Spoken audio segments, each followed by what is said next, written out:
Ser podcast. Vas a escuchar la segunda parte del reportaje Yolanda, vida y muerte de una demócrata. Un reportaje en el que reconstruimos la historia de Yolanda González, uno de los casos más crueles de la transición. ¿Qué pasó con sus asesinos? ¿Por qué la familia de esta estudiante tuvo que pelear durante décadas para que no cayera en el olvido? Yolanda González, vida y muerte de una demócrata. Un reportaje de Víctor Olazábal y Aimar Bretos. Ese 1 de febrero del 80 lo que ocurre es que Emilio Hellín, en compañía de un policía y de personas de grupos parapoliciales que le apoyaban, vinculados al Batallón Vasco Español, que era un grupo ligado a los GAL que cometía atentados en aquella época, se presenta en la casa de Yolanda para arrestarla, para detenerla. Por supuesto no tenía ninguna orden de ningún tipo porque no era ninguna orden oficial de ninguna clase. Emilio Hellín era un informático que lo único que hacía era trabajar para las fuerzas y cuerpos de seguridad del Estado en asuntos sucios, en atentados y en iniciativas totalmente ilegales. Habla el periodista de investigación de El País, José María Irujo. Hay un forcejeo en la puerta entre Emilio Hellín y la persona que la acompañaba con Yolanda. Yolanda no consigue deshacerse de estas personas, la meten en el coche que les estaba esperando en los alrededores de su domicilio. Ella no tenía ninguna relación con el grupo terrorista ETA y camino a las afueras de Madrid, pues bueno, la llevan a un descampado y el propio Emilio Hellín le descerraja 2 tiros en la cabeza. Incluso pide a su compañero Abad que la remate y la remata dándole un tercer disparo que le impacta en un brazo. Y tras el asesinato, el miedo de quienes la conocían. O sea, yo estaba hecha mierda, estaba totalmente en shock. Luego también, claro, no sabíamos ni qué pasaba, no sabíamos si esto era un hecho aislado, si iban a seguir, porque además empezaron a mandar luego cartas a gente de la coordinadora, con recortes, amenazas. Mar Noguerol era la compañera de piso de Yolanda González. Nosotros nos fuimos luego también a casa de otro compañero y nos tuvimos que ir. Yo tuve que acabar en casa de mi madre porque nos pintaron la cruz gamada en la puerta. O sea, que es que también esto alentó a todos los ultraderechistas de los barrios o al resto de comandos que tuviera activados Fuerza Nueva para seguir esa ofensiva y para intentar amedrentarnos y que separara muchas cosas que no estaban dispuestos a tolerar. Yo lo primero que hice fue esconderme. Vienen a por mí, igual también. Entonces pues me quité de en medio. Fui a casa de un amigo y ahí estuve. Es Alejandro Arizcún, el novio de Yolanda. Yo estaba destruido, primero desconcertado. ¿Cómo es posible esto, no? Después vienen los sentimientos de posible culpa. Pude haber hecho algo que evitara el asunto y siempre das vueltas a la cabeza. Pero vamos, nosotros no nos arredramos, ¿no? Dentro de pues eso, el shock que tienes, del dolor, de la rabia, de la pena, del miedo, de la incertidumbre, de que no sabes qué va a pasar, pues se organizó una respuesta muy fuerte. ¿Quiénes mataron a Yolanda? ¿Qué nombres están detrás de uno de los asesinatos más brutales de la transición? Ellos, el comando, eran 5. Eran Emilio Hellín, el Ignacio Abad, que tenía 19 años también, la misma edad de Yolanda, y luego había otros 2. Y luego está Juan Carlos Rodas, que es el Policía Nacional. Y luego en ese momento dicen, a saber si era parte del comando, estaba también el hermano de Emilio Hellín, que era guardia civil. Y luego el jefe del comando era el jefe de Seguridad Nacional de Fuerza Nueva, David Martínez Loza, el brazo derecho de Blas Piñar. Bueno, David Martínez Loza, según el sumario y la investigación judicial, es supuestamente, según el testimonio de Hellín y de algunas otras personas de las que le acompañaban en el atentado, la persona que supuestamente le marca el objetivo de Yolanda y le ordena su asesinato. La información de Yolanda González se la había dado a Emilio Hellín, según su propio testimonio, ante la policía y ante el juez, Martínez Loza, el jefe de seguridad. Habla el periodista y escritor Carlos Fonseca. Que le había pedido que comprobara quién era esta chica y quién vivía con ella en la dirección de la calle Tembleque 101. Por eso, nada más cometer el asesinato, Emilio Hellín lo que hace es avisar a Martínez Loza de lo que ha pasado. Esa misma mañana telefoné a Martínez Loza para comunicarle, para decirle que bueno, que el tema se ha complicado y que han tenido que tirar. Entonces David Martínez Loza le dice que bueno, que espere un momento y que le va a dar instrucciones. Y las instrucciones que le da es que le dicta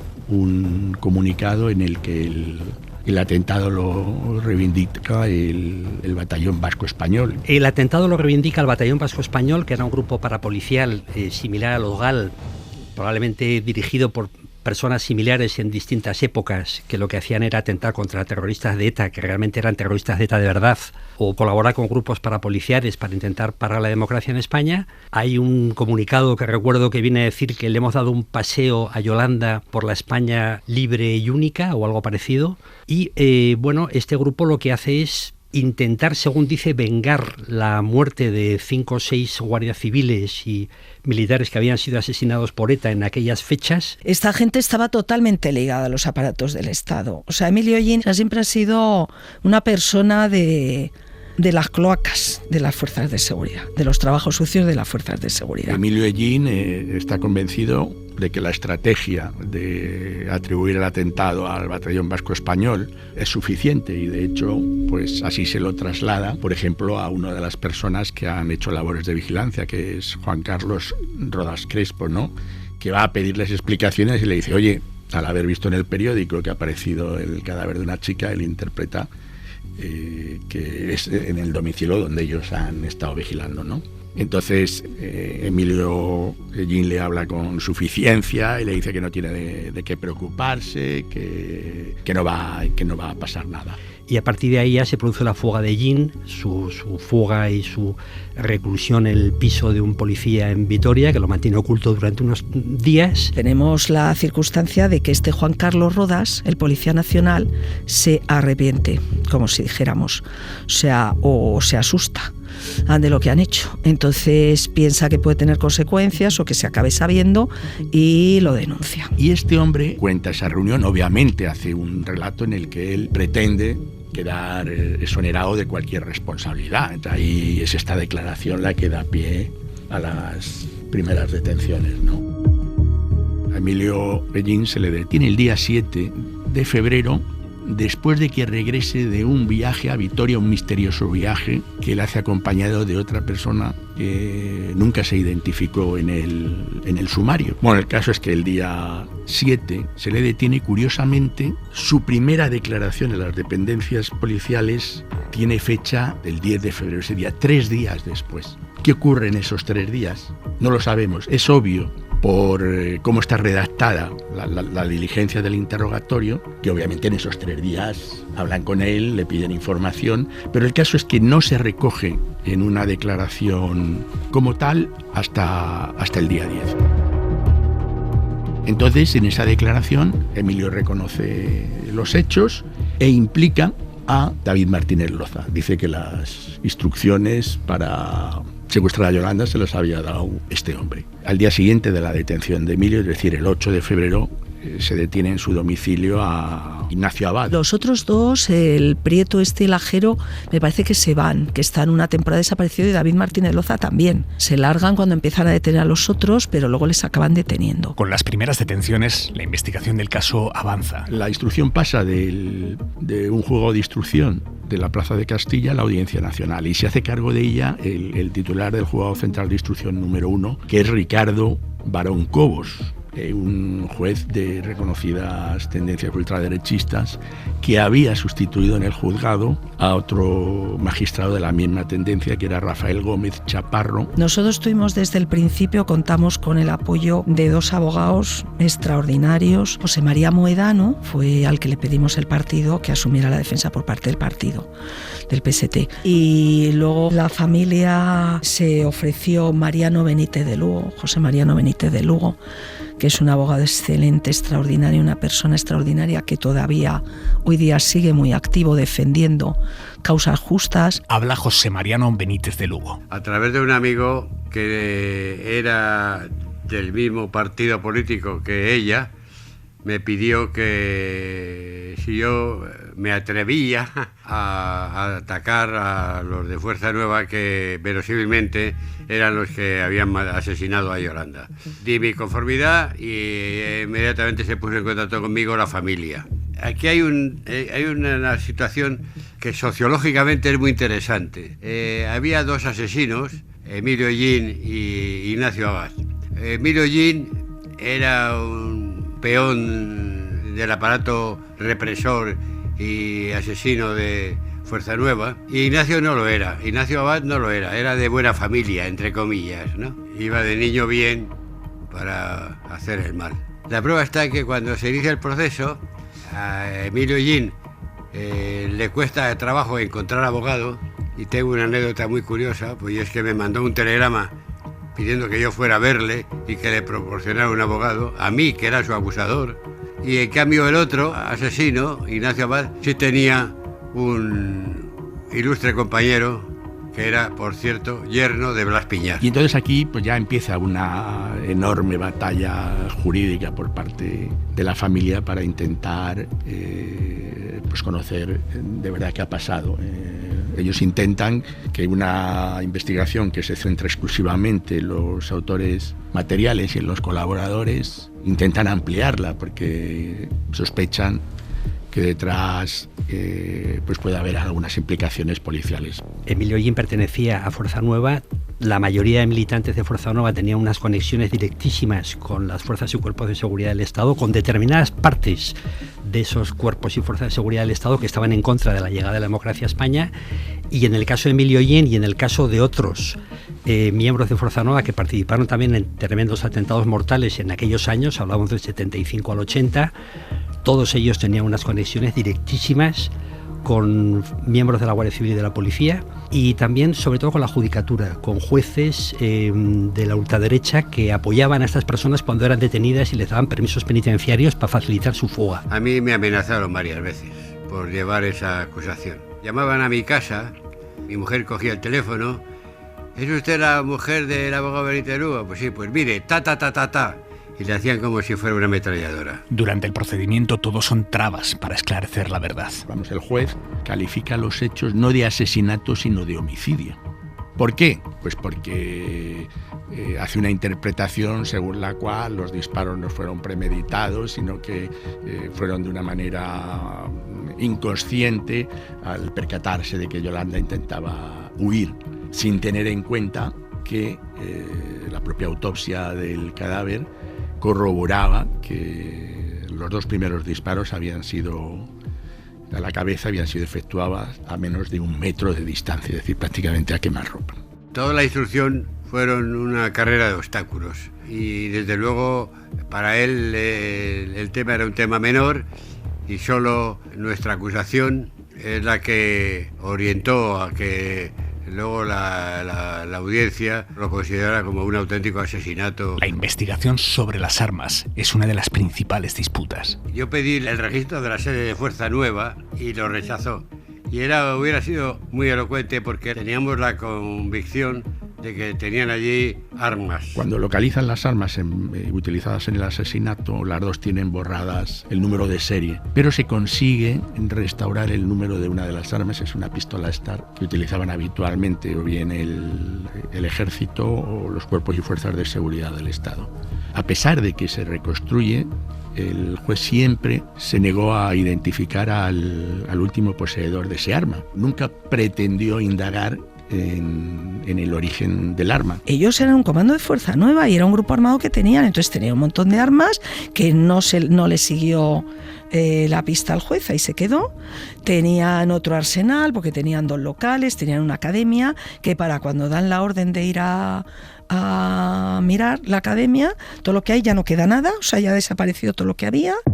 La defensa de Ignacio Abad reconocía que le había pegado 2 tiros, pero sostenían que no había delito porque ya estaba muerta, ya había sido asesinada por Hellín. Es una noticia que no sé si es conocida, pero esa fue su línea de defensa, de que ya estaba muerta y que matar a un cadáver no era matar a nadie. Afortunadamente, la audiencia en este caso no creyó tan absurda circunstancia. Yo creo que fue evidente que Emilio Hellín cumplía órdenes o instrucciones de interrogar o matar a Yolanda. Eso nunca se supo. O sea, todas las conexiones nunca se investigaron. Y de hecho, a Martínez Loza no le querían encausar. El juez intentó cerrar el sumario. El juez decide procesar a todos menos a Martínez Loza, porque considera que el testimonio incriminatorio de Ellín y de Abad no es suficiente para enervar la presunción de inocencia, es decir, que no hay más prueba que el testimonio de estas personas. Martínez Loza terminará, después de 15 días desaparecido, termina compareciendo ante el juez Barón Cobos, niega todas las acusaciones de Ellín y de Abad, y el juez decide creerle y le pone en libertad. Pero por fin conseguí que fuera acusado. Y no solo que fuera acusado, sino que fuera también condenado. Finalmente, la causa termina con los culpables condenados. También Martínez Loza. Bueno, Emilio Ellín es condenado a 43 años de prisión, Ignacio Abad a 28, los otros dos integrantes del Grupo 41, Félix Pérez Ajero y José Ricardo Prieto, a 6 años, y David Martínez Loza también a 6 años como inductor del allanamiento de morada del domicilio y detención ilegal. Y al policía que los había denunciado se le condena tan solo 3 meses. La sentencia es de mayo del año 82, es decir, 2 años y algunos meses después del asesinato. Y aquí empieza el polémico paso de Emilio Ellín por la cárcel. Y bueno, a partir de ahí, pues tanto Emilio como Ignacio Abad pues ingresan en la prisión de Alcalá de Henares, donde Emilio intentará una primera fuga en agosto de ese mismo año de 1980. Una fuga que lleva a cabo con la colaboración de otros delincuentes comunes, y para lo cual se sirve de unas armas que han sido introducidas en la prisión por su hermana, con la connivencia de algún funcionario de prisiones. Consiguen salir de la prisión, pero son detenidos después de un tiroteo a la entrada de Madrid y vuelve a ingresar en prisión. Lo que pasa es que en este caso se le lleva a la prisión de Herrera de la Mancha y posteriormente se le llevaría a Cartagena. Y posteriormente, al cabo de unos años, pero pocos años, un juez de vigilancia penitenciaria, esto era bastante habitual en aquella época, le da un permiso absolutamente extravagante y extraño para que se vaya una semana a su casa a una persona que estaba condenada a 43 años de prisión por un asesinato terrible. Le facilitan que se vaya una semana a su casa a descansar y utiliza esa oportunidad para huir junto con su mujer y sus hijos a Paraguay, donde está la dictadura de Alfredo Stroessner, un dictador de la época. Se da la circunstancia de que en Paraguay Fuerza Nueva tenía abierta una delegación y bueno, es allí donde Emilio Ellín termina por establecerse y se convierte en un próspero empresario. Monta otra academia, una empresa de electrónica. Y Ellín, durante varios años de fuga, pues se construye allí una nueva vida, trabajando para los servicios secretos y militares de Stroessner, en lo suyo, en su campo, en el campo que domina, como experto en la informática y dedicado al campo del espionaje militar y criminal en apoyo de la dictadura de Stroessner. Y se pierde su pista, nadie sabe dónde está, a pesar, curiosamente, de que tanto su mujer como sus hijos se inscriben en la Embajada de España en Asunción. Un dato que al parecer no suscitó las sospechas de nadie. Y bueno, pues Emilio tiene allí una existencia absolutamente plácida y quizá convencido de su impunidad, y en un acto de una cierta soberbia, en una feria de electrónica que hay en Asunción, se deja entrevistar y se deja hacer unas fotografías. Es un periodista de Interview, José Luis Morales, quien encuentra a Emilio Ellín en Paraguay. Entonces hay 2 periodistas, uno de ellos es José Luis Morales y un fotógrafo, que se van hasta la capital de Asunción para comprobar, y allí efectivamente fotografían a Emilio Ellín, que lleva una vida como un ciudadano normal y corriente. Y es a partir de ahí que digamos que se inicia, la familia solicita la detención y extradición de esta persona. Y entonces yo rápidamente pido la extradición. Hubo problemas porque en aquel país todavía estaba un dictador, Stroessner, pero conseguimos la extradición y lo trajeron para acá. Una vez extraditado a España, Ellín vuelve a la cárcel. Ingresa en la prisión de Carabanchel primero y de allí lo llevan a la de Zamora y posteriormente a la de Jaén. Pero no pasará mucho tiempo en prisión. Tan solo 5 años, en el año 95, se le clasifica en tercer grado y un año después, en el 96, pues consigue la libertad condicional. En resumidas cuentas, de una condena de 43 años, un cumplimiento efectivo de prisión de 14 años, con un intento de fuga frustrado y con otro intento de fuga consumado. Me repugna fundamentalmente que este asesino estuviera tan poco tiempo en su cárcel sin además haberse arrepentido nunca de lo que hizo. Para la familia de Yolanda, la salida tan temprana de Ellín es un mazazo. Asier y Amaya son sus hermanos. Pues casi tan duro como el propio asesinato, porque se extiende tanto en el tiempo a lo largo de los años posteriores que se convirtió en algo eterno, en el que nunca terminabas de pasar página. No fue más que un compendio de situaciones en las que el asesino principal, en este caso Emilio Ellín, pues disfrutaba de determinados beneficios que hoy en día pues no pensarías que no tendrían cabida, ¿no?, en una sociedad democrática. Cada acontecimiento ha sido un dolor, ha sido como una muerte, una pequeña muerte más de Yolanda, porque no es una bala perdida, fue una ejecución. A mi hermana la sacaron de casa, la llevaron al campo y le dieron dos balazos en la cabeza. Fue una ejecución. Una persona como esa, a los 16 años, en 1996 ya está en la calle porque dicen que ya ha cumplido su condena. Yo no entiendo nada, pero no me cuadra. Tampoco cumplirán sus penas de manera íntegra los demás condenados por el asesinato de Yolanda. Abad, que había sido condenado a 28 años, cumple 13. Martínez Loza, que ha sido condenado a 6, no llega a los 2 años. José Ricardo Díaz, 3 años y 9 meses. Su compañero de comando, Félix Pérez, 1 año y 3 meses. Y a esto se reduce la historia de lo que a mí personalmente me parece uno de los crímenes más brutales de la transición.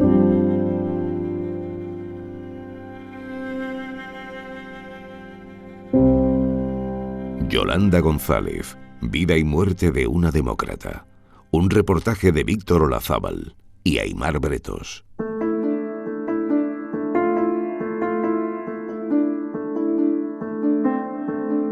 Es 1996.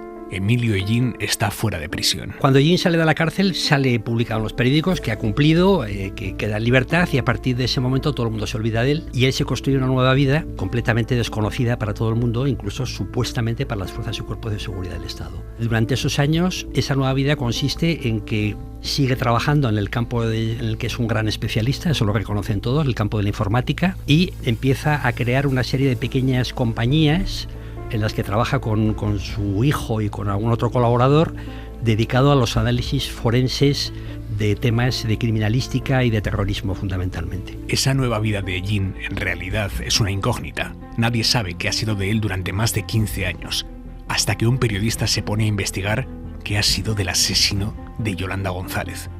Ese periodista es José María Irujo. Yo me meto en esta historia muchísimos años más atrás, diciembre del 2012, porque publico la historia en el 2013 y la trabajo durante por lo menos 2 meses y medio, 3, y la historia nace, pues como a veces nacen las grandes historias, de una forma totalmente casual.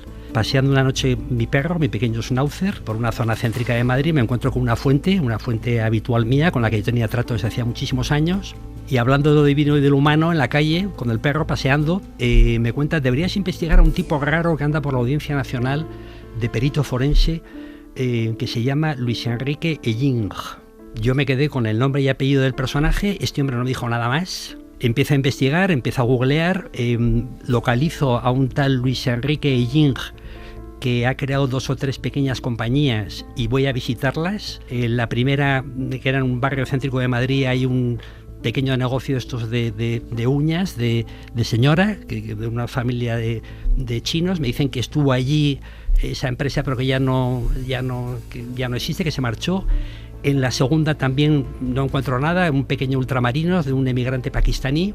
Y en mi tercer intento, en la tercera empresa que encuentro googleando, donde ya aparece una nueva dirección, en el barrio de San Isidro, en Madrid, ya encuentro en la puerta, una puerta de hierro blindada, un cartel donde aparece la marca de la compañía de análisis forenses supuestamente del señor que yo buscaba. Busqué un fotógrafo idóneo en el país para hacer una espera, lo que nosotros llamamos una espera, conseguir la fotografía de la persona a la que buscas siempre antes de hablar con ella, porque si lo haces después va a ser prácticamente imposible. Hicimos esperas de varias horas durante 2 o 3 días en mi pequeño Renault Twingo, a unos 150 o 200 metros de aquella puerta, enfrente de un colegio público, una callecita estrecha, pequeña, donde no pasaba prácticamente nadie. De allí entraba y salía el hijo de este señor, un tipo cachas con una camiseta, pese al frío que hacía en aquella época, nos llamó la atención. Y el segundo día, después de horas y horas de espera, desde las 9 de la mañana a las 2 de la tarde, por fin sale una persona que podía responder a la persona que yo buscaba, de esa edad, un tipo sesentón, y ya le seguimos con el coche, y cuando sale a una farmacia, Carlos Rosillo le saca con el motor pues 15 o 20 fotografías magníficas del supuesto Emilio Hellín, que pensábamos que podría ser, pero que todavía no lo sabíamos. Al día siguiente yo volví solo. Estuve esperando varias horas hasta que salió su hijo, pensando que a lo mejor el padre estaría solo. Yo no quería que estuviera el hijo dentro, y cuando entré a la oficina, pues bueno, me encuentro un pequeño habitáculo de unos 30 metros cuadrados, de 3 alturas, lleno de ordenadores y de teléfonos móviles y de cacharros de todo tipo completamente desordenados, y en un pequeño altillo un señor de apariencia mayor, con una camisa de cuadros clásica, una chaqueta y unas gafas, que bajó por las escaleras y me saludó. Yo le enseñé mi carnet del diario País y le dije: ¿Emilio Hellín Moro? Y me contestó: no, yo soy Luis Enrique Hellín. Le digo: pero ustedes tienen un parecido extraordinario, se parecen muchísimo. Bueno, es que somos familia. Bueno, yo no sabía que el señor Emilio Hellín tuviera hermanos. Bueno, somos familia porque somos hijos de la misma madre, pero distinto padre. Yo no quiero entrar en ese tema, no me gustaría explicarle ese tema. Bueno, pero usted y Emilio Hellín tienen la misma profesión, son peritos informáticos, y usted en su biografía de LinkedIn se ha añadido a la G al apellido de Hellín. Es que teníamos, mi hermano y yo, un abuelo de origen inglés.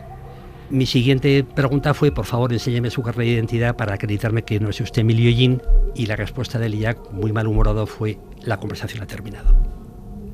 Ese fue mi encuentro con Emilio Hellín, y yo salí de aquella oficina sin tener la seguridad de si realmente ese hombre era Emilio Hellín Moro, el asesino de Yolanda, o no, porque lo negaba, y lo que hice fue seguir investigando durante varias semanas, irme primero al registro civil, y en la sección de defunciones pude comprobar que Emilio Hellín Moro no había fallecido. En segundo lugar, tiré de fuentes policiales intentando conseguir el DNI de Emilio Hellín Moro, y no existía un DNI a nombre de Emilio Hellín Moro, el asesino de Yolanda. Existía un DNI a nombre de Luis Enrique Hellín Moro, un nombre diferente, sin la G. La G solamente se la había puesto en su biografía de LinkedIn. Y el tercer paso fue ya intentar conseguir en el pueblo de origen de Emilio Hellín Moro, el auténtico asesino, la partida de nacimiento de la persona que buscaba. Tuve la suerte de que una fuente del registro civil de ese pueblecito de Badajoz, Torres de Miguel, me ayudó muchísimo, me facilitó la partida de nacimiento, y en esa partida de nacimiento es donde me llevo la gran sorpresa de encontrar que hay una anotación en el año 1996 en el que Emilio Hellín Moro se había cambiado su nombre por el nombre de Luis Enrique Hellín. Ahí ya pensé que tenía acreditado documentalmente que la persona con la que había estado era el asesino, que se había cambiado su nombre. Emilio Hellín no solo está vivo y ha llevado todo este tiempo una vida oculta con otra identidad. Irujo sigue investigando. Y a partir de ahí viene la segunda parte de la investigación, y es la más importante de esta historia, y es que el nuevo Emilio Hellín, con su nombre cambiado gracias a la ley, porque la ley te permite cambiar tu nombre si justificas una causa realmente que lo justifique. En este caso nunca pude descubrir cuál fue la justificación que dio y cómo lo consiguió. Estaba trabajando desde hacía muchísimos años para las fuerzas y cuerpos de seguridad del Estado como perito forense en asuntos criminales importantísimos de terrorismo, de narcotráfico, de blanqueo, para la Guardia Civil, para la Policía, para la Archancha, para los Mossos de Escuadra, para el Ejército. Había cobrado 140.000 euros del Ministerio del Interior durante 6 años en contratos ininterrumpidos, y daba cursos a las fuerzas y cuerpos de seguridad del Estado de todos estos cuerpos nacionales y autonómicos en distintas ciudades españolas, desde la máxima impunidad.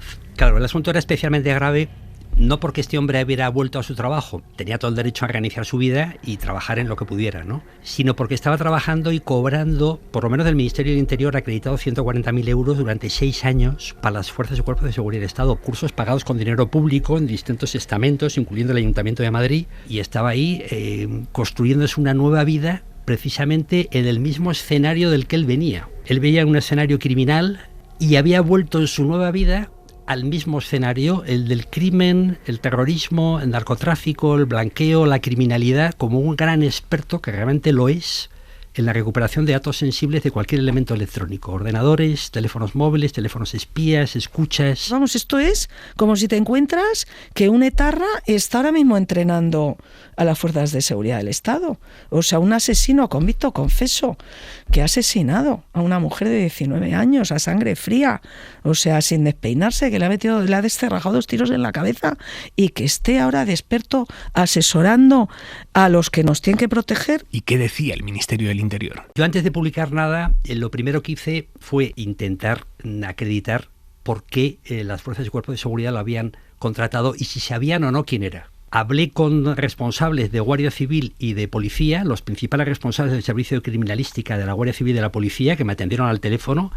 Pregunté por las contrataciones de Luis Enrique e Illín, sin decirles en ningún momento que se trataba del asesino de Yolanda, porque yo tenía miedo de que se pudiera filtrar la información y que el Interior sacara una nota o que alguien publicara algo o que que me reventaran la historia en la que llevaba trabajando meses. Y todos ellos me dijeron lo mismo. Bueno, lo contratamos porque es el mejor, lo contratamos porque llega donde no llegamos nosotros y lo contratamos fundamentalmente para recuperar datos muy sensibles de ordenadores, teléfonos móviles, teléfonos espías. Lo que sí puedo decir, en honor a la verdad, es que las personas con las que hablé de Guardia Civil y Policía y pregunté por qué habían contratado a esta persona, en apariencia ignoraban completamente de quién se trataba. Nadie en el entorno de Yolanda podía creer la noticia. Lo primero, sorpresa, y cuando también leo ese domingo pues el reportaje ya más en profundidad, pues una tremenda indignación es lo que sentí. Pues una indignación máxima. Fruto de esa indignación nos hizo movilizarnos a todos. Hay trabajo para todos, para la Policía Nacional, para la Guardia Civil, para los Mossos de Escuadra, para la Ertzaintza, para la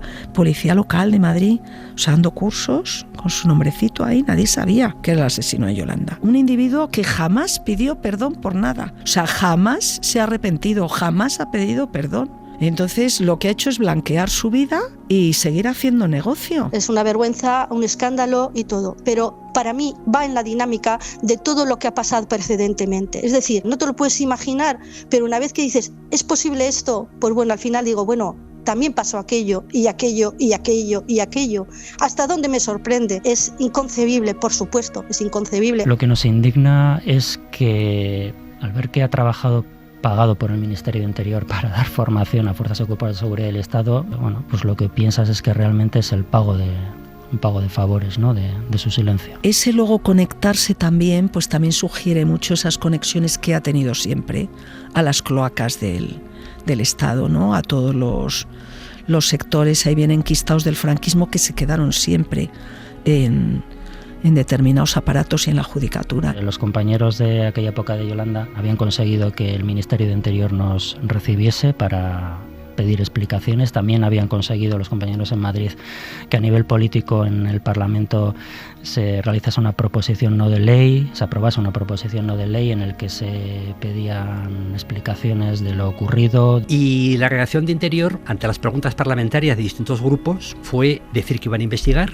Entonces el secretario de Estado de Interior, Francisco Martínez, dijo que se investigaría y posteriormente Interior lo que hizo fue recibir a la familia, a Asier y a algún otro familiar en el Ministerio de Interior y facilitarles todos los datos que habían conseguido de la investigación. Y hasta en 2 ocasiones nos recibieron. Nuestras exigencias cuando nos presentamos en el Ministerio fueron pues eso, que se depurasen responsabilidades, saber durante cuántos años y qué dinero público se había destinado a pagar a las empresas de Illín, ¿no? Para contratar a esos servicios de formación. Los datos que les entregaron, según me comentaron y yo publiqué en su día, es que se había contratado durante 6 años, que se desconocía completamente quién era, que no se sabía que era Emilio Hellín, el asesino de Yolanda, que no se le iba a volver a contratar nunca más con dinero público. Pero no salimos de allí ni con esa sensación de que, bueno, estuviesen enojados por lo que había ocurrido, ni muchísimo menos, sino más bien una sensación de ponerse a la defensiva ante la familia.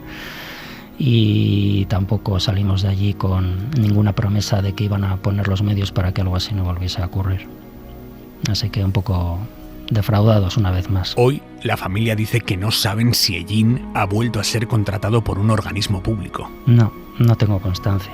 Pero bueno, que la primera vez que tuvimos constancia fue a través de un reportaje de un medio de prensa. O sea, que quiero decir que si tiene que ocurrir eso para que te enteres, pues evidentemente es complicado. O sea, no podemos asegurar que no haya ocurrido tampoco. Nadie nos ha asegurado que no haya vuelto a ocurrir. No se ha vuelto a contratar jamás bajo ningún gobierno, ni con el PP ni con el PSOE. Sí que ha seguido su carrera como perito en el ámbito privado, en el caso José Bretón, en el caso Taula o en la causa contra la presidenta del Parlamento catalán, Laura Borràs. Sé que ha seguido siendo contratado en distintos casos judiciales importantes, en contratos de índole privada, por las defensas o las acusaciones de cualquier parte, en el caso Bretón y en otros casos importantes que ha habido de delincuencia común en distintos juzgados de España. Él sigue activo, trabajando en su compañía con su hijo.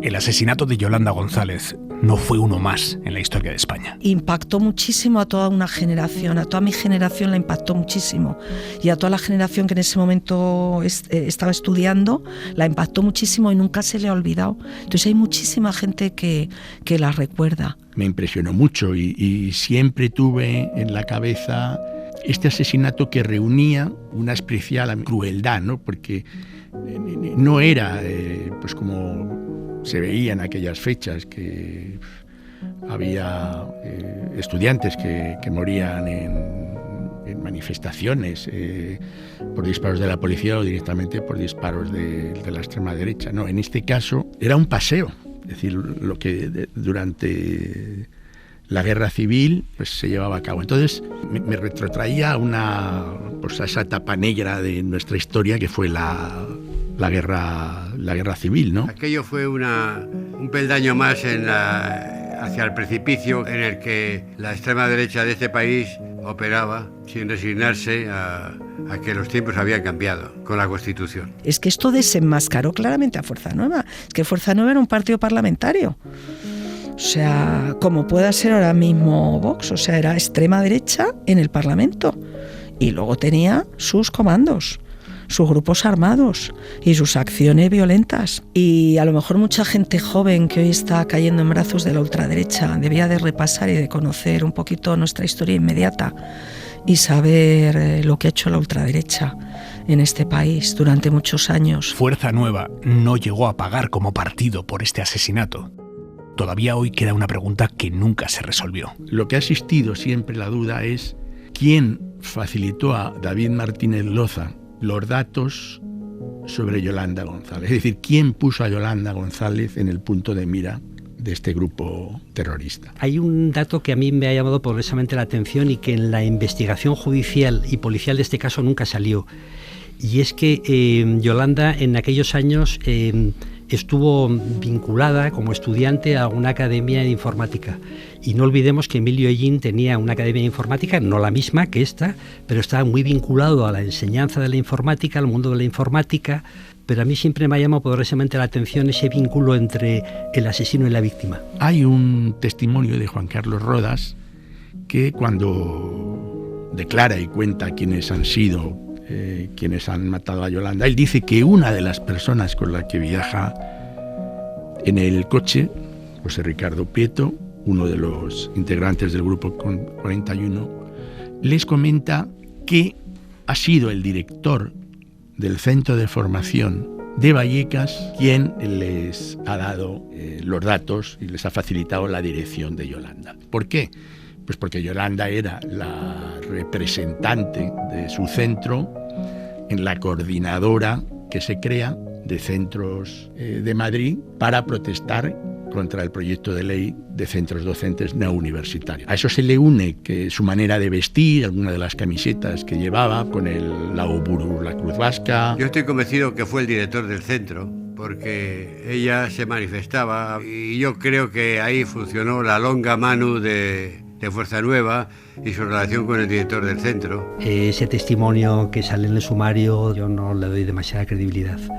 Yo estoy convencido de que hubo alguna persona cuyo nombre todavía no se conoce, probablemente vinculado a ese mundo de la informática en el que ya Yolanda se estaba formando, que fue la persona que señaló a Yolanda como una supuesta activista de ETA en Madrid. Y eso que somos de los que más lejos hemos llegado en conocer las tramas de las cloacas. Es el asesinato en el que yo diría que casi más lejos se ha llegado. Detrás de esa lucha está la determinación de una familia.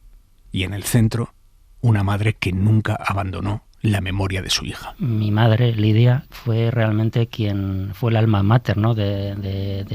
Por parte de la familia a la hora de clamar por justicia en el asesinato de Yolanda, ¿no? Y por el esclarecimiento de la verdad, la que lejos de venirse abajo o de caer en la depresión o en el llanto o en la introversión, al contrario, fue una luchadora desde el minuto uno. Y entonces eso ha sido gracias a ese consenso entre los jóvenes, mi madre y los abogados. Mi madre como representante de nuestra familia. Nosotros todos, por supuesto, nosotros estábamos detrás de mi madre, mi padre y yo y todos los demás. El carácter de llevar la lucha fue mi madre. Era una luchadora tremenda.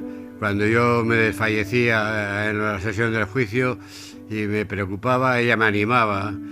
Y cuando yo la veía desanimada, yo la animaba a ella. Fue una mujer extraordinaria, la verdad, extraordinaria. Eso no significa que no tuviese muchísimo dolor, que lo tenía, porque otro de los recuerdos que me vienen a la cabeza después del asesinato, todos los domingos sin excepción, durante muchísimos años, íbamos al cementerio de Derio, en este caso, y allí estaba enterrada Yolanda y recuerdo todos los domingos sin excepción ir al cementerio a ver a Yolanda y a ver a mi madre llorar delante de la tumba. Y lo hicimos todo en un entorno también familiar, ajeno a la venganza y al odio. Y también me cuenta una amiga del barrio, ¿no? Y un día me contaba, ¿no? Me dijo, pues estabas un día tú así jugando así como que estabas disparando con una pistola y decías, pum, pum, yo voy a matar a los que asesinaron a Yolanda, ¿no? Bueno, no sé si eran esas palabras o algo así. Entonces mi madre, muy enfadada, se acercó a mí y dijo,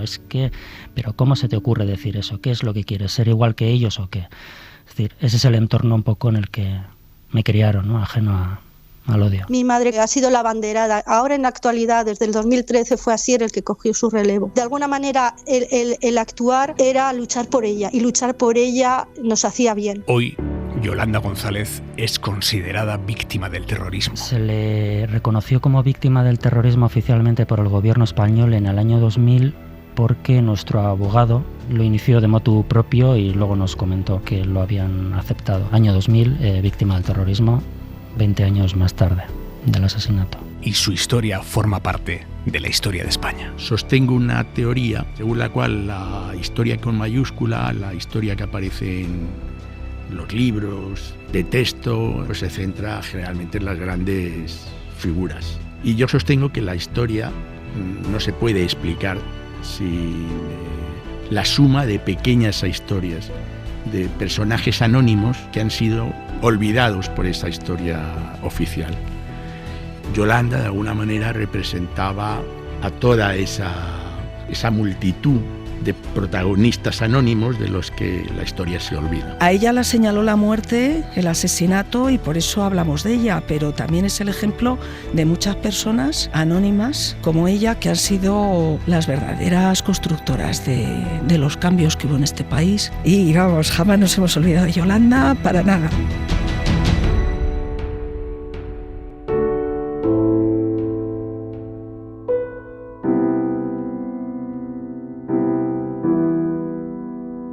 Yolanda González, vida y muerte de una demócrata. Un reportaje de Víctor Olazábal y Aimar Bretos.